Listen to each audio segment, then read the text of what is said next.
그리고 주님의 사랑으로 인사들을 나눕시다. 사랑합니다. 반갑습니다. 오늘 우리 사랑하는 성도들 대면으로 지금 새벽 기도를 드리고 있지만은 온라인으로 참가하시는 분들도 많이 계십니다. 여러분들이 아신 바와 마찬가지로 브라질에 우리 지교회가 있고 LA에 있고 또 그리고 시애틀, 시카고, 달라스, 노스캐롤라이나, 애틀란타, 뉴욕 등등의 태국 또 그리고 인도네시아에 계신 우리 성도들 기도에 참석하셔서 하나님의 큰 축복이 함께하는 우리 모든 가족이 되기를 우리 모두 함께 기도하시기를 주님의 이름으로 축원합니다. 이 세상에 종교라고 하는 이름으로 많은 사람들의 마음속에 자리 잡고 있는 종교들이 있습니다. 그러나 우리 기독교는 종교라고 하는 것 중에 하나가 아니라 하나님이 우리에게 주신 믿음의 공동체인 줄로 믿으시기를 주님의 이름으로 축원합니다. 근데 다른 종교와 우리가 구별이 되는 것은 뭐냐 하고 하면 종교들이 보면 창시자가 죽고 사라지고 그 무덤에 그 흔적들이 남아 있죠. 그런데 우리는 빈 무덤을 우리는 믿고 있습니다. 그리고 빈 무덤임에도 불구하고 정말 역사를 통해서 창조의 하나님, 또 그리고 우리의 죄를 구속하신 예수의 하나님, 또 그리고 우리와 함께 영원히 사셔서 우리의 삶을 주관하시는 성령님이 함께 계신다. 이 삼위일체라고 하는 이 교리를 생각하면요, 참으로 하나님이 아니시고는 이런 종교, 또 이러한 믿음의 공동체를 구성하기가 참 어렵다라고 하는 것을 생각을 하고 참으로 감사하지 아니할 수가 없습니다. 우리가 성령과 함께, 다시 말해서 하나님과 함께 이 어렵고 힘든 세상을 살아갈 수 있다라고 하는 것은 정말로 감사한 일이 아닐 수가 없습니다. 그리고 또 우리가 천국 소망을 가지고 이 어려운 세상을 살아간다라고 하는 것이 너무너무 감사한 일이라고 생각을 합니다. 여러분들, 우리가 오순절날 이 성령 강림했다라고 하는 것을 우리는 잘 알고 있습니다. 그런데 이 성령 강림은 요엘 선지자가 요엘서 2장 28절에서 32절에 이미 예언을 했는데 성령이 강림하실 것이다 라고 하는 이 예언에 대한 성취였다라고 볼 수가 있습니다. 그리고 여러분들 요한복음 14장 16절로 26절에 보면 성령께서 오실 것이다 라고 하는 것은 예수님께서 이미 제자들에게 미리 약속한 바라고 하는 것을 우리는 잘 알고 있습니다. 또한 예수님께서 승천하신 후 제자들과 다른 믿는 성도들은 일주일 동안 가량 다락방에 모여 약속된 성령이 오실 것을 믿고 간절히 기다렸다라고 하는 이 사실을 우리는 간과해서 안 된다라고 하는 것입니다. 오늘 사도행전 1장 14절을 보면 제자들은 단순히 앉아서 언제 올 것인가 감나무 밑에서 입을 딱 벌리고 떨어지는 감을 기다린 것이 아니라 이 제자들과 성도들은 단순히 기다리기만 한 것이 아니라 마음을 같이하여 전혀 기도에 힘썼다라고 하는 말씀이 기록되어 있는 것을 볼 수가 있습니다. 그 결과 그들에게 성령이 임했다라고 하는 것을 우리는 잘 알고 있습니다. 그래서 사도행전 2장 4절에 보면 그들이 다 성령의 충만함을 받고 성령이 말하게 하심 따라 다른 언어, different tongues, 다른 언어로, 다시 말해서 외국말로 말하기 시작을 해서 거기에 모인 사람들이 그날에 있었던 것을 각자 자기네들 말대로 다 이해했다라고 하는 말씀이 기록되어 있는 것을 우리는 읽어볼 수가 있습니다. 초대교회 성도들은 오늘 이 말씀을 통해서 우리가 깨달아야 되는 것은 뭐냐 하면 성령 세례를 받은 줄로 믿으시기 바랍니다. 성령 세례를 받았을 뿐만이 아니라 성령 충만함을 받은 것을 오늘 본문을 통해서 볼 수가 있습니다. 여러분들, 이 성령 강림의 사건은 제자들의 삶에 있어서 분기점이라는 거예요. 성령 강림 전과 성령 강림 이후를 가르는 분기점이 된다라고 하는 것을 우리는 알 수가 있습니다. 다시 말해서 그들의 제자들과 성도들의 삶이 변화되는 계기가 되었다고 하는 것입니다. 제자들은 제자들의 삶은 성령 강림 전과 이후에 보면은 전혀 다른 양상으로 나타나고 전개되는 것을 볼 수가 있습니다. 이러한 제자들의 변화를 이 본문의 말씀을 통해서 네 가지로 나누어서 잠시 생각해보고 우리 모두 함께 은혜 받기를 주님의 이름으로 축원합니다. 그래서 첫째로 생각해봐야 될 것은 본문 2장 4절에 보면 성령 강림의 결과로 성도들이 방언을 했다라고 이야기를 하고 있습니다. 여러분들 이 방언이라고 하는 것은 우리가 알지 못하는 이야기인데 오늘 본문에 보면 different tongue이라고 해서 그곳에 그냥 유대민족들만 모였던 것이 아니라 여러 민족들이 다 모여 있었는데 다 자기네들이 알아들을 수 있는 말로 역사하는 외국어 방언을 말하고 있는 것이라고 하는 것을 우리는 알 수가 있습니다. 그래서 누가는 성령 강림의 현상을 묘사함에 있어서 가장 먼저 이 방언을 언급한 것을 우리는 볼 수가 있습니다. 그리고 사도 바울 선생은 고린도전서 12장 6절 10절에 성령의 은사를 나열하면서 방언 통역과 함께 마지막에 언급한 것을 우리는 알 수가 있다라고 하는 것입니다. 그래서 여러분들 어떤 교파나 어떤 사람들은 예수 믿고 이 방언을 못하면 성령을 받은 사람이 아니다 이렇게 이야기하는 사람들도 있습니다.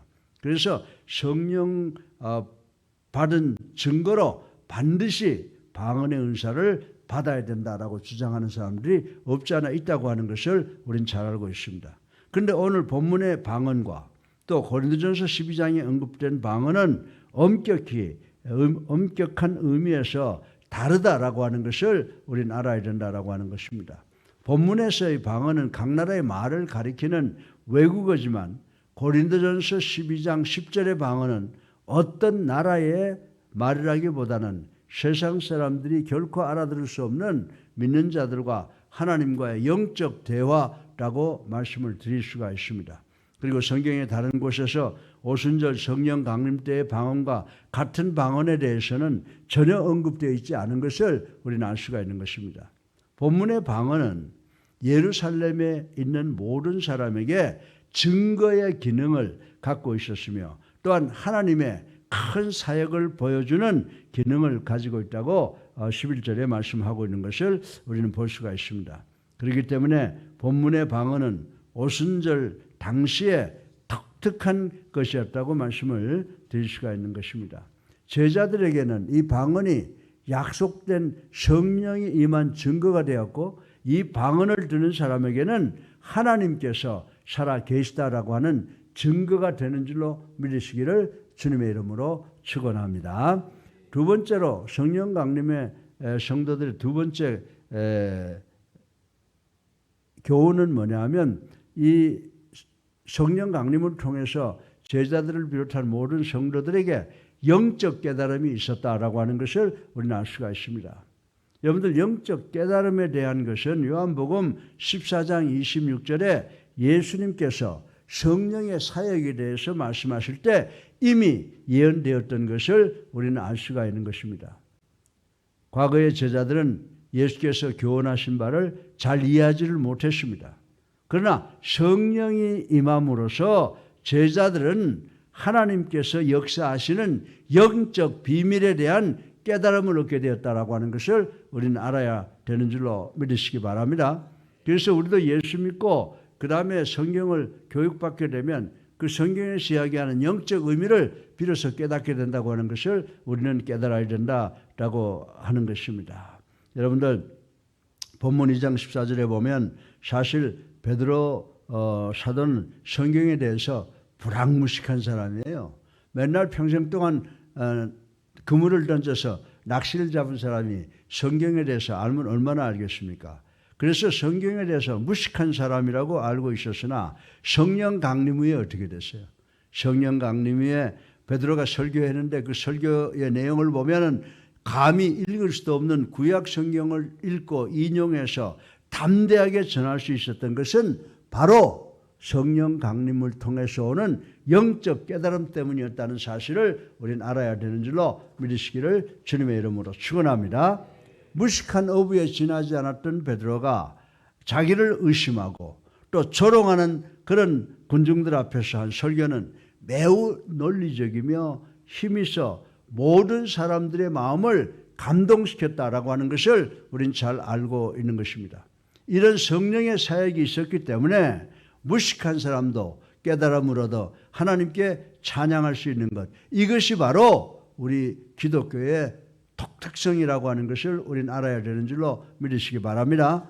예수를 나의 구주로 살아계신 하나님의 아들로 믿고 영접한 사람은요, 교육이 있든 없든 성경 읽고 성경 말씀을 풀어서 해석해서 가르치는 능력이 있는데, 이것은 바로 하나님의 영적 사역을 우리가 깨닫고 그 영적 사역에 참가하는 축복인 줄로 믿으시기를 주님의 이름으로 축원합니다. 세 번째로 성령 강림은 성도들로 하여금 어떻게 하게 했어요? 용기를 갖게 했다라고 하는 것을 우리는 알 수가 있습니다. 여러분들 마가복음 14장 50절에 보면 예수님께서 잡히시던 날 밤 제자들은 어떻게 했어요? 모두 다 도망가 버리고 말았다라고 하는 것입니다.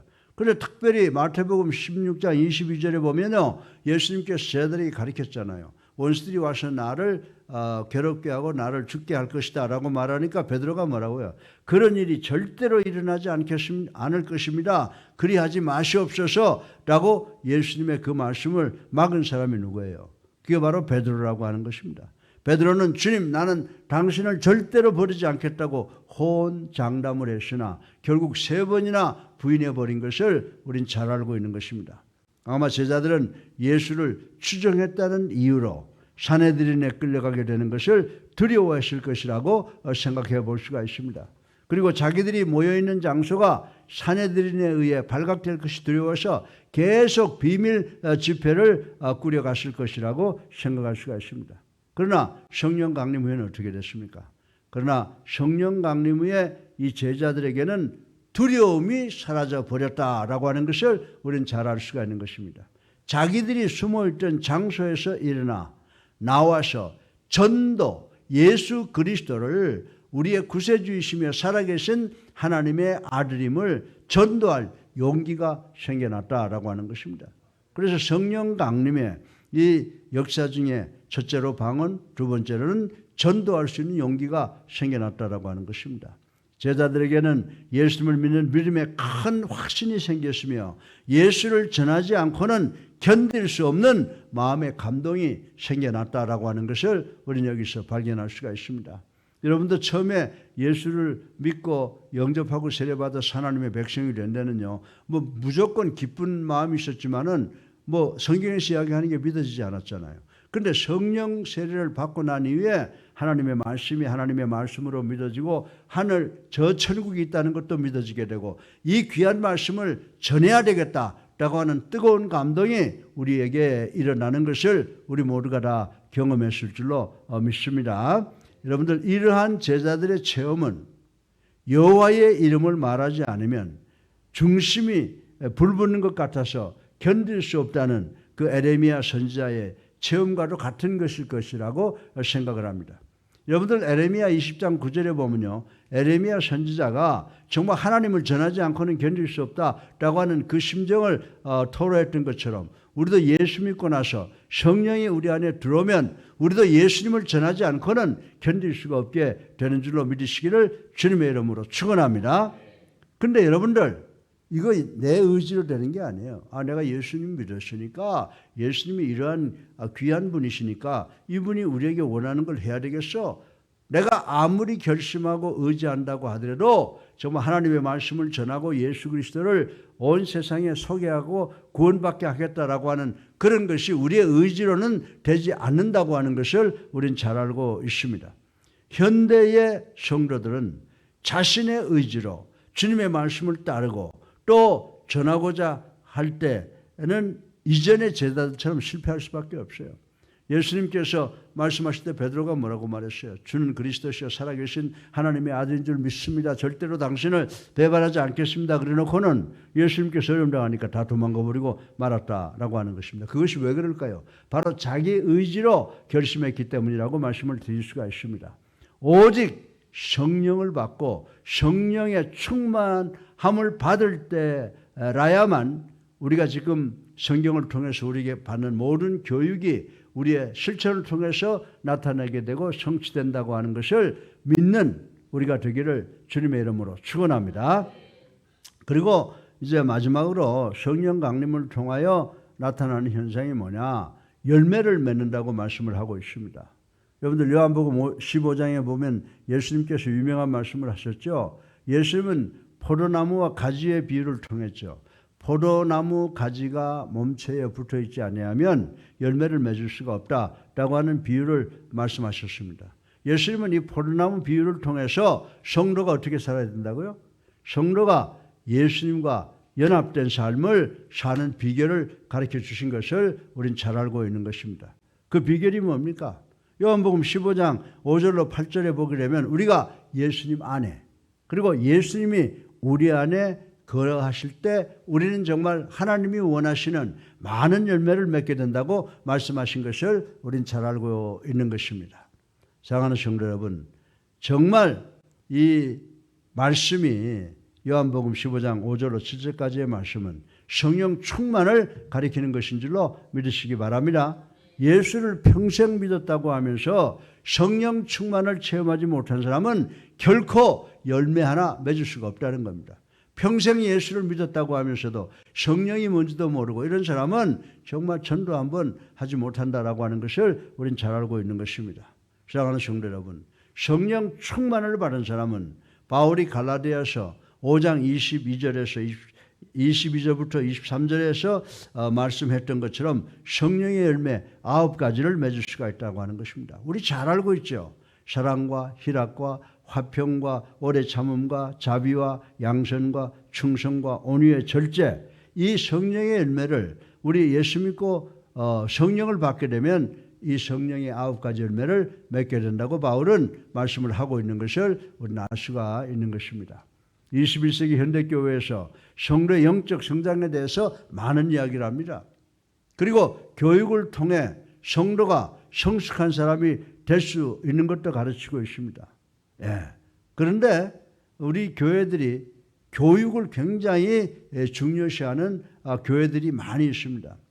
만일 교육을 통해서 다 이루어진다고 하는 이 주장이 옳다면요, 예수님만큼 좋은 스승을 소유한 사람들이 없어요.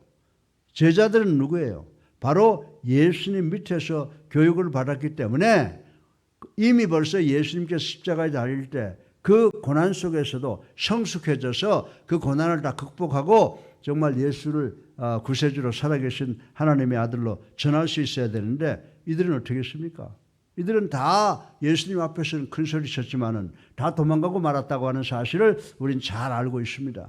왜 그렇습니까? 제자들은 예수를 누구라고 하는 것을 머리로 알았지만은 성령 충만을 체험하지 못했기 때문이라고 하는 것입니다. 성령의 충만함이 있는 곳에 우리의 믿음이 성장되고 신앙의 성장이 일어나게 되는 줄로 믿으시기를 주님의 이름으로 축원합니다. 여러분, 그렇다고 해서 우리가 교육을 무시합니까? 아닙니다. 그렇다고 해도 우리가 교육을 무시해서는 안 된다라고 하는 것입니다. 여러분들 만약에 3년 동안 예수님께서 제자들을 교육시키지 않으셨다면 제자들에게는 성령 충만이 없었을 것이라고 생각을 할 수가 있는 것입니다. 나가서 성령 충만이 없었으면 열매를 맺는 일도 없었을 것이라고 생각을 해볼 수가 있습니다. 따라서 교육만을 고집하거나 성령 충만을 강조하는 그런 교회가 되어서는 안 될 줄로 믿으시기를 바랍니다. 우리는 성도 개인이나 교회가 성숙해지고 열매를 맺기 위해서는 교육도 중요하고 성령 충만도 중요하고, 그래서 이 두 가지를 병행하는 교회가 되어야 되는 줄로 믿으시기를 주님의 이름으로 축원합니다. 사랑하는 성도 여러분, 지금까지 우리들은 성령 받기 이전에 제자들처럼 실패하는 삶을 살아오지 않았는지 가슴에 손을 얹고 한번 생각해 보시기 바랍니다. 전도 좀 해야 되겠다. 나도 예수 믿으면 어떤 사람은 뭐 전도왕이 돼서 수십 명을 전도했다는데 나는 왜 전도하지 못할까? 전도했으면 좋겠다 라고 하는 마음은 있어요. 그런데 성경도 안 읽어보고 그냥 교회 왔다 갔다 하면 무엇을 전해야 되는지 알지 못하잖아요. 무엇을 내용으로 전해야 할지, 또 전도하는 방법은 어떤 것인지에 대해서 전혀 알 수 없을 뿐만이 아니라 전도할 용기조차 생기지 않아 신앙의 회의를 느껴본 적이 한두 번은 다 있을 것이라고 생각해 볼 수가 있는 것입니다. 사랑하는 성도 여러분, 아직도 우리는 예수 믿는 기쁨이 무엇인지 모르고 신앙생활을 해오지 않습니까? 예. 여러분들 이 세상이 얼마나 어려워요. 전 참 어렵다고 생각해요. 순간순간마다 24시간 뭔지 알지 못하는 그 무거움이 온 오장육부를 짓누르고 있어요. 그러다 내가 왜 이러지?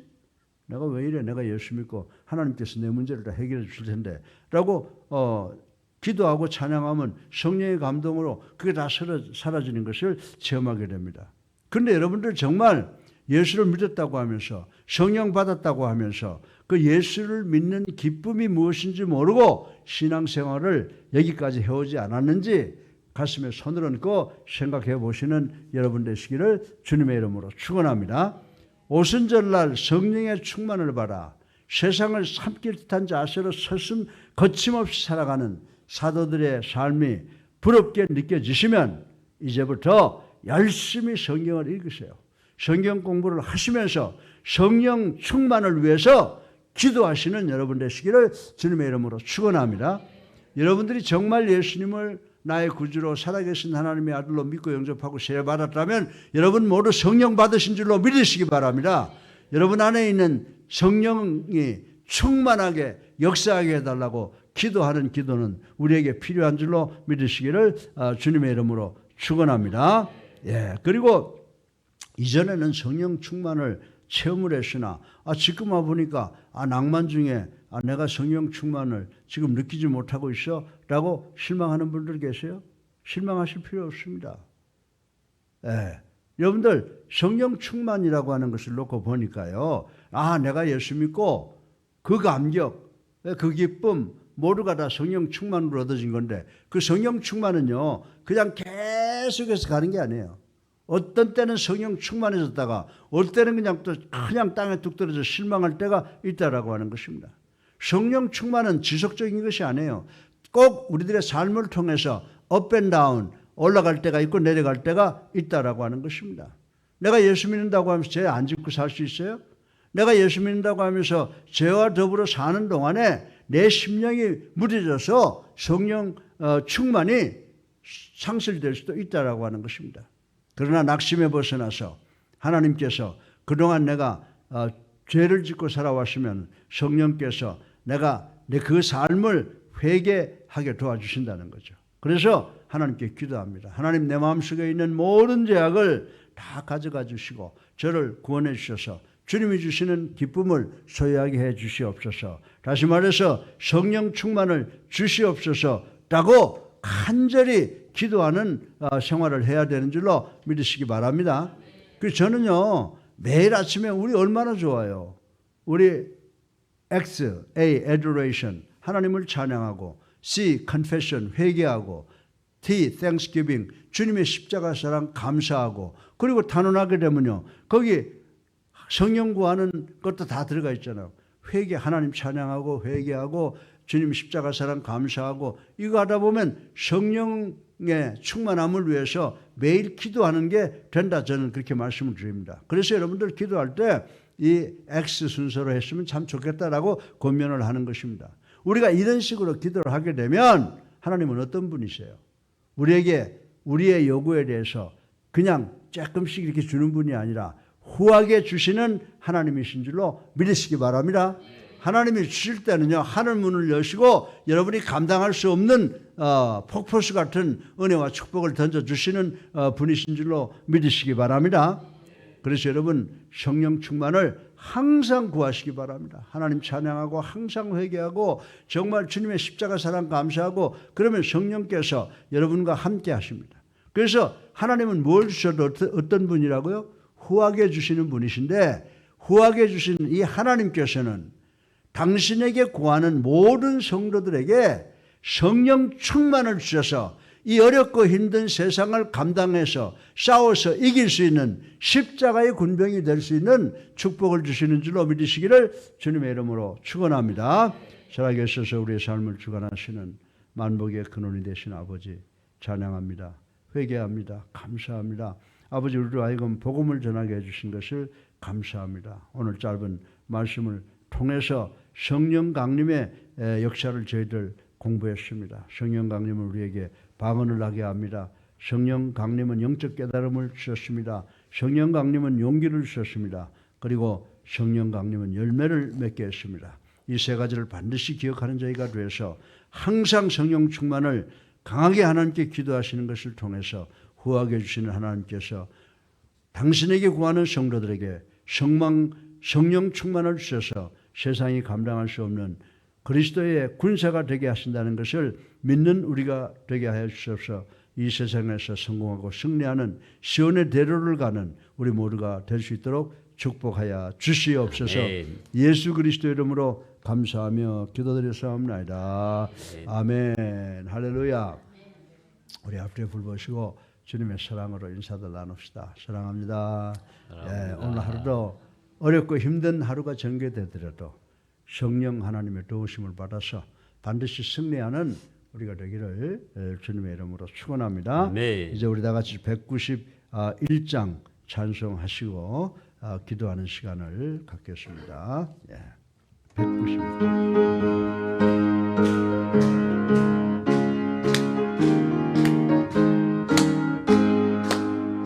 내가 매일 기쁘게 순례의 길 행함은 주의 팔이 나를 안보하미요.